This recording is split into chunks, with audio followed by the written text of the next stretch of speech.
नमस्कार, मैं हूं पंडित संतोष भारद्वाज। आज मैं आपको मस्तिष्क रेखा पर पाए जाने वाले द्वीपों के बारे में बता रहा हूं। पामिस्ट्री एनसाइक्लोपीडिया में आपका स्वागत है। मस्तिष्क रेखा पर द्वीप यदि हैं, ये कुछ ना कुछ परेशानी को बताएंगे।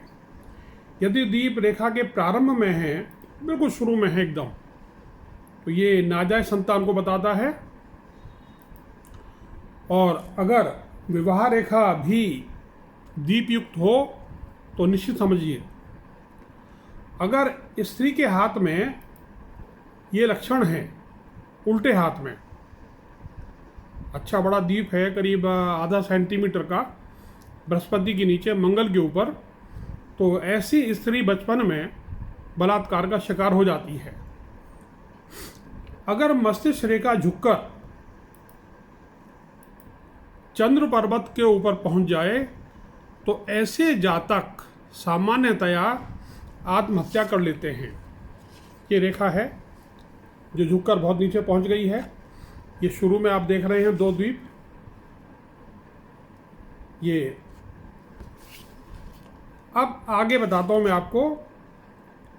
मस्तिष्क पर जो द्वीप होते हैं, ये समस्या, दुख, विषाद, सदमा, इन सब के बारे में बताते हैं। अगर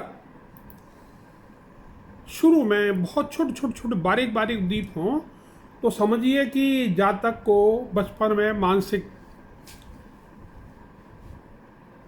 ट्रबल, सांस की बीमारी रही होगी।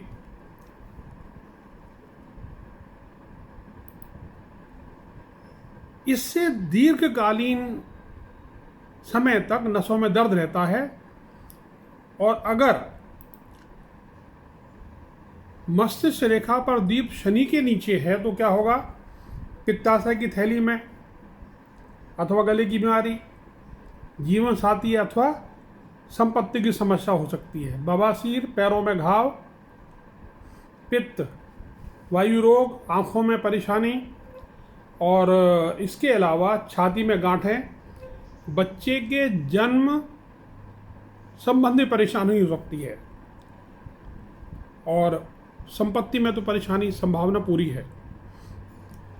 एक चीज़ और है, ऊंचाई से गिर के जातक, उसके सर में चोट लग सकती है, बहरापन भी आ सकता है। अगर पूरी रेखा द्वीप युक्त हो तो जातक को थकान के कारण मानसिक परेशानी होगी। अंत में बहुत बड़ा द्वीप हो, ये बुध और सूर्य के संधि के नीचे हो, तो अंडकोश की समस्या होगी, गंभीर समस्या। अगर बुध के नीचे द्वीप है तो ये नाजायज संबंधों को बताता है। अगर बुध के नीचे मस्तिष्क रेखा पर बड़ा द्वीप है और जो मस्तिष्क रेखा है वो द्विमुखी हो गई, तो ऐसे में इमीडिएट नाजायज संबंधों के बारे में पता पड़ेगा और आंख की बीमारी के बारे में पता पड़ेगा। द्वीप युक्त मस्तिष्क रेखा उच्च मंगल पर पहुंचे तो ऐसे जातक का किसी नज़दीकी व्यक्ति से नाजायज संबंध हो सकता है। और पूरी रेखा यदि द्वीप युक्त है तो परेशानी ही परेशानी। धन्यवाद, फिर मिलेंगे।